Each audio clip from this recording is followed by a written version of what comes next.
Hello, everyone. Welcome to Ethics Chapter 13 lecture. Today, I'm going to be talking a little bit about multicultural competency, but also about social justice and advocacy, which are other roles that we engage in as counselors, particularly in community settings, but also in schools. I'm going to go ahead and share. All right. All right. So we can be change agents and advocates. So counselors do a whole lot more than just sitting with their clients and counseling them.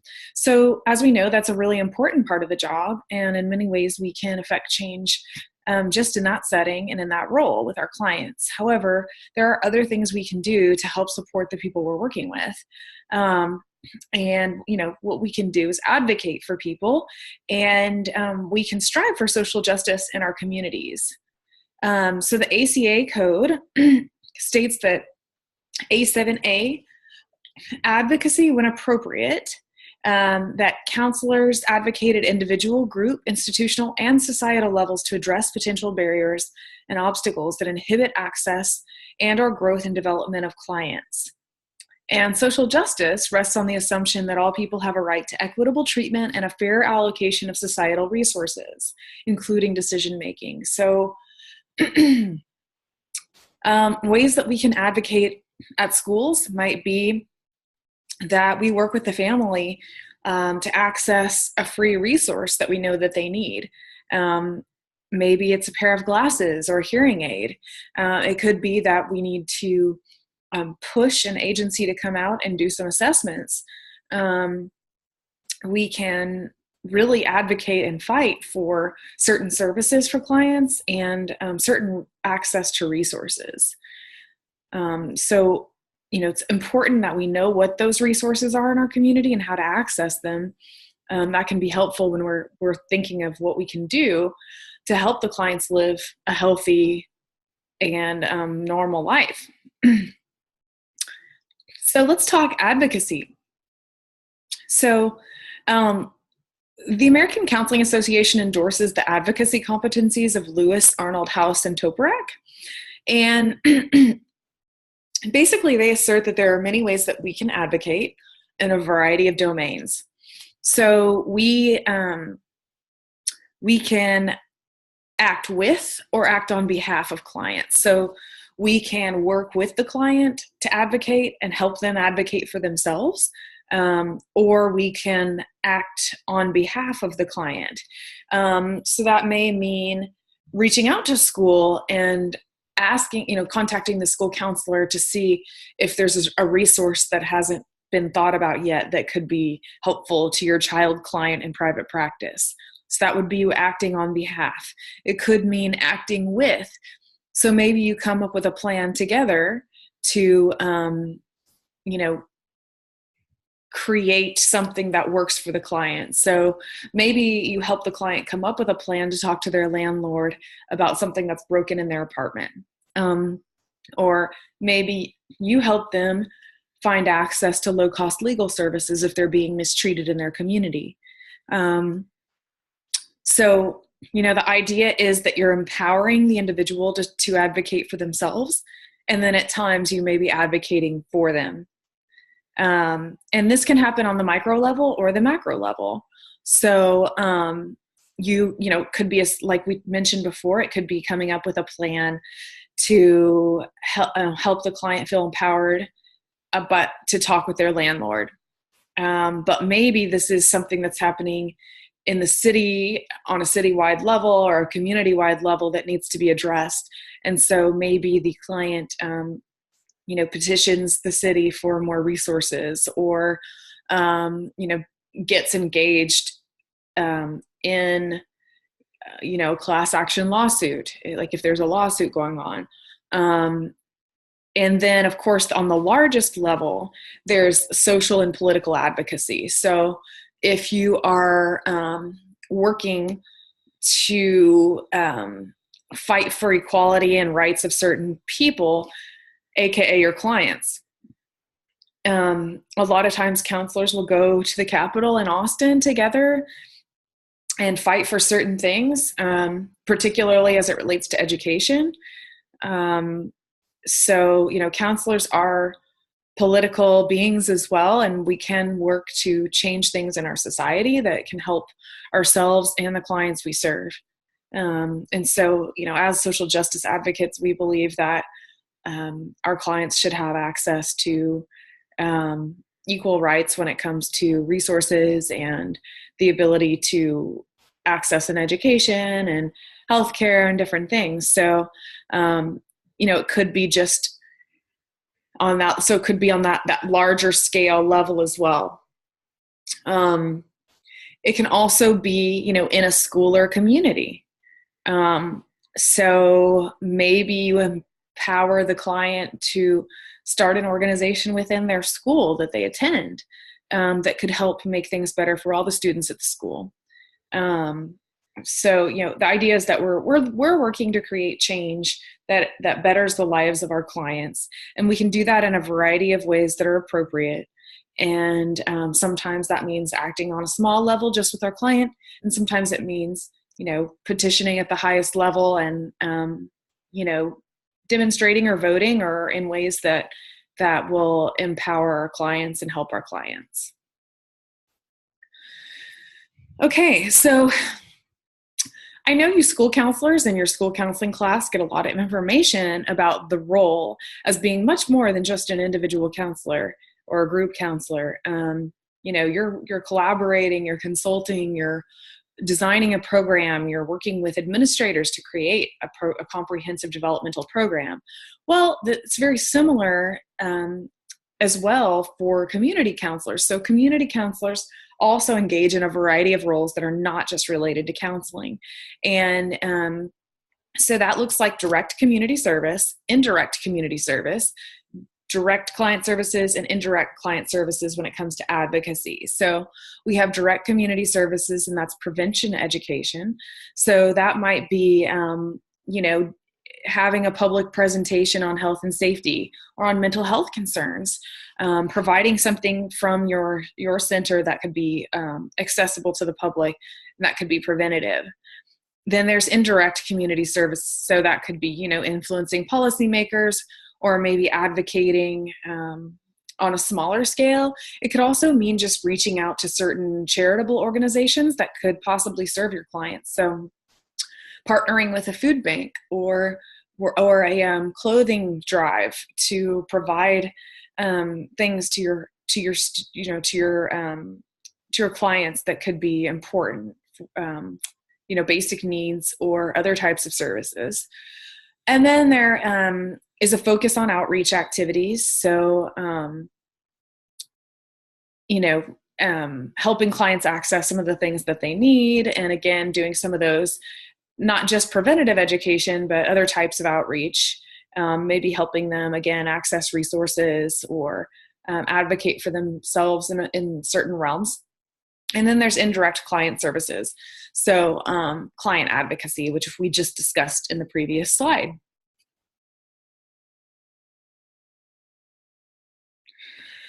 So all of this stems from a social justice paradigm, and that's considered the fifth force in counseling.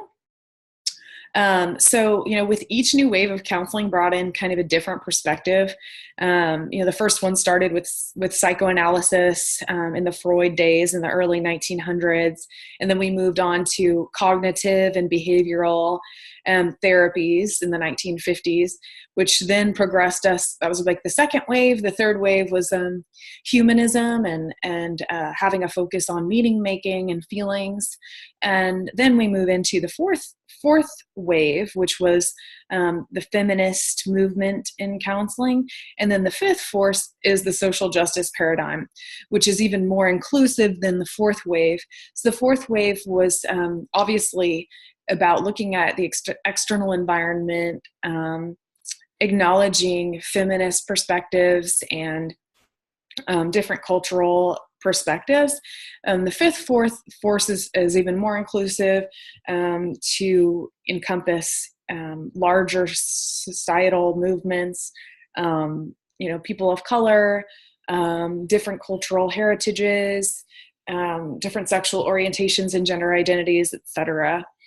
And it's a much more active approach. So whereas, the humanist and maybe like cognitive behavioral approaches focus very much on the individual and taking individual responsibility, the fifth force really does look more deeply at the outside forces that influence a person's well-being, such as access to resources, historical poverty, the circumstances in which they were raised, the access to resources that maybe they've had throughout the entirety of their life. So, as fifth force counselors from a social justice paradigm, you're going to be assessing and making sure that they do have access to the things that they need, maybe basic rights, or you're going to take into consideration how they might be marginalized or oppressed in society. And so having knowledge of that, you can share that with the client, see if it resonates with them. They can then take steps to maybe advocate for themselves in interpersonal realms or in institutions of which they may be a part. And so we can advocate with and on behalf. You're going to teach self-empowerment in your clients. So teaching them, in safe ways how to stand up for themselves, or maybe, work to achieve equality in different institutions. And you're going to, of course, help clients access resources. And you want to work with community and political systems to increase equity. So we recognize that this is a smaller portion of your job than actually working with clients. But it can be an important part of your job because it's a way to, help people get their needs met and to try to increase equity for them in a variety of settings, which can then improve their mental health. So appropriate roles in addition to counselor would be change agent, consultant, advisor, advocate, facilitator of Indigenous support systems, and facilitator of Indigenous healing systems. So, we talked about the various ways we can be a change agent. We can be change agents in our communities. We can be change agents in our agencies. We can consult with other agencies or build programs within our agencies. And, obviously we can advocate, we can advise, and we can, facilitate Indigenous support systems. So support in various communities, maybe Native American populations or other Indigenous populations. We want to recognize and provide support in that community. And additional roles include, again, we mentioned influencing policymakers, consult with community agencies. So a way that we could consult with a community agency might be, if I'm an expert in issues related to disability, maybe I then go in and help an agency become more open, accepting, and accessible to people with disabilities. Maybe I help put systems in place that make things a little more equitable for disabled individuals in that community system. You can also consult with schools, help schools become more equitable or more functional and better so that they can better serve students. You can evaluate human service programs. You can advocate and assist with initiatives.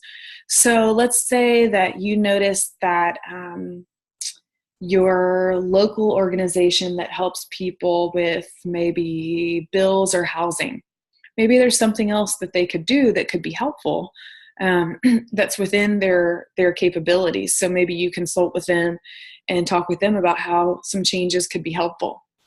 And you can develop and build community assets. So maybe you go out there and apply for that grant and create that service that's missing in your community. That would be a wonderful thing for you to do as a counselor, because obviously we're here to help other people and help our clients. So one of the best ways we could do that maybe is to set up a resource that doesn't already exist if you have the capacity for that in your life. It'd be wonderful.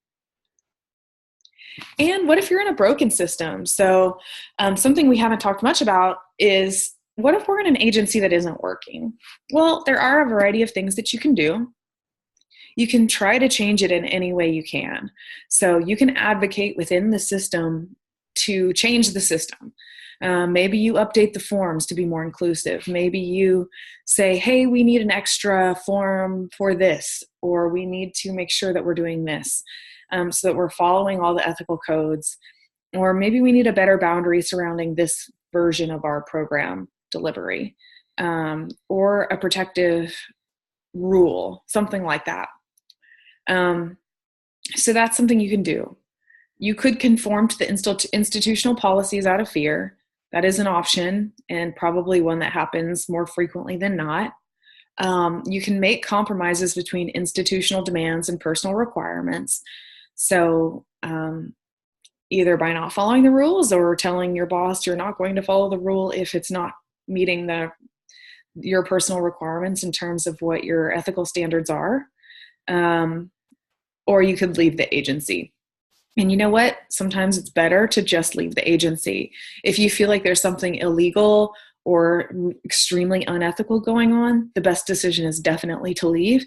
Because if the hammer were to come down, so to speak, on the agency, and you're caught up in that, then you could be at risk for losing your license as well, or being even in legal danger. If there was like fraudulent activity with government funds or something of that nature, that's very extreme. So as hard as it is sometimes to do that, it might be the best choice to leave the agency. All right, well, that's all I have for you today. Of course, if you have any questions, just let me know, and I will see you later, alligators. Bye.